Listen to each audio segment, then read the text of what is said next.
war. The Missouri Compromise of 1820. Missouri Compromise of 1820.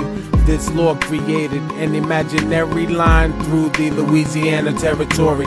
All states north would be free states. All states south would be slave states. This worked until 1850 when California asked to be part of the United States. This upset the balance of free and slave states. Then came the Compromise of 1850, allowing territories to decide on slavery. The North had to obey the slave law fugitive, a law that put California to the Union. The fugitive slave law required police in free states to help capture escaped slaves. The free Americans can be caught and sold into slavery. Sold into slavery. The Kansas and Nebraska Act 1854 law allowed Kansas and Nebraska territories to decide if they want slavery. Then came Dred Scott, 1857 decision from Supreme Court. Dred Scott was enslaved, asked the court for his freedom since his owner lived in a free state. The court said no, he was private property, and the owner can take anywhere his private property. Then came the John Brown raid, when John Brown and his followers invaded a building in Virginia that was used to store government weapons. They were all arrested. John Brown was an abolitionist with hopes to rebel in slavery with his actions.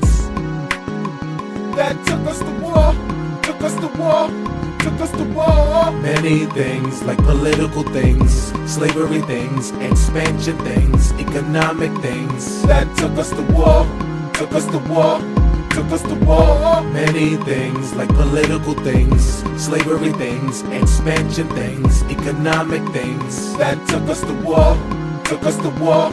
The election of 1860, they knew Abraham Lincoln stood against slavery. During this election, he was the only candidate out of 4 that stood against slavery. Lincoln agreed if he was president, he'd leave slavery alone where it already exists. The problem was, if no new states became slave states, government majority would go to the free states. In the South, this angered them. They threatened to secede if Lincoln won. By March 1861, Mississippi, Florida, Alabama, Texas, Georgia, Louisiana, and South Carolina had formed a new country called the Confederate States of America, known as the Confederacy. Jefferson Davis was picked for their presidency.